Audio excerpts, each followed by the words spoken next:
Proverbs, chapter number 20, verse number 1, it says, wine is a mocker, and whoever drinks it, he is deceived.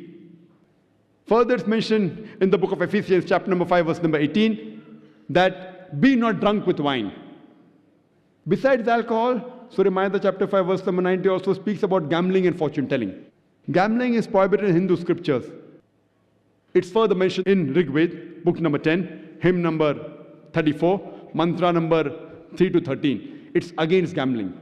Gambling is also prohibited in Manusmriti, chapter number 7, verse 47. It's also prohibited in Manusmriti, chapter number 7, verse number 50. Manusmriti, chapter number 9, verse number 221 to 228. It's also prohibited in Manusmriti, chapter number 9, verse number 258. Besides gambling, even fortune telling is prohibited in Manusmriti, chapter number 9, verse number 258 to 262.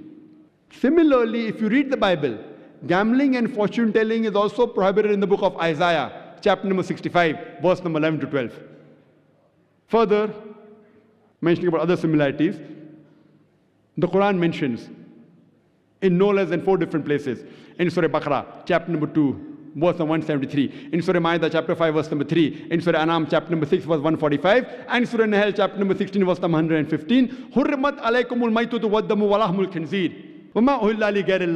Forbidden for you for food, dead meat, blood, the flesh of swine, and any food on which any name besides Allah's name is taken. Clearly, in no less than 4 different places, pork is prohibited in the Quran. Pork is also prohibited in the Hindu scriptures. In Manusmriti, chapter number 5, verse number 19, it says, whoever is twice born, referring to the Brahmin, they shall not have mushroom, dung heap, pig, village cock, onion and garlic. Whoever does that will fall. That means it is prohibited for a Brahmin to have pork. It's further mentioned in Vishnu Sutra, chapter number 5, verse number 49, that whoever sells the forbidden meat, talking about pork, he'll be punished in the same way. That means either his hand or his foot will be chopped off. Nowhere in the hadith of the Quran it's mentioned that if you sell pork, your hand or your feet will be chopped off. But Vishnu Sutra, Hindu scriptures, chapter 5, verse number 49 says, if you sell pork, your hand or your foot should be chopped off. Pork is also prohibited in the Bible. It's mentioned in the book of Leviticus, chapter number 11, verse number 78, that though the swine is cloven-footed and has hoofed legs, it chews not the cud. It's unclean for you. Thou shalt not eat its flesh, nor touch its carcass.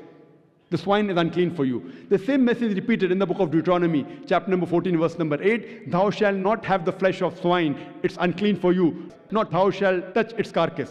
The same message that pork is prohibited is repeated in the book of Isaiah, chapter number 65, verse number 2 to 5. Even about dead meat, about having blood, and any food on which any name besides Allah is taken is also prohibited in the Bible. Time will not permit me to give the references. Refer to my video cassette, Similarities Between Islam and Christianity, for more details. I'll just give one more last similarity which is very important. That is about hijab. And we know very well that the 6 criteria for hijab in Islam according to the glorious Quran and the Sahih Hadith. The first is the extent. For the man, it's from the navel to the knee. For the woman, the complete body should be covered. The only part that can be seen are the face and the hands up to the wrist. Some scholars say even this should be covered. The remaining 5 criteria are the same for the man and the woman. The second is the clothes they wear, it should not be tight-fitting. The clothes should not reveal the figure. The third, it should not be transparent or translucent so that you can see through. The fourth, it should not be so glamorous so that it attracts the opposite sex. Fifth, it should not resemble that of this unbeliever. And 6, it should not resemble that of the opposite sex. These criteria of hijab are also mentioned in the Hindu scriptures. If you read the Rig Veda,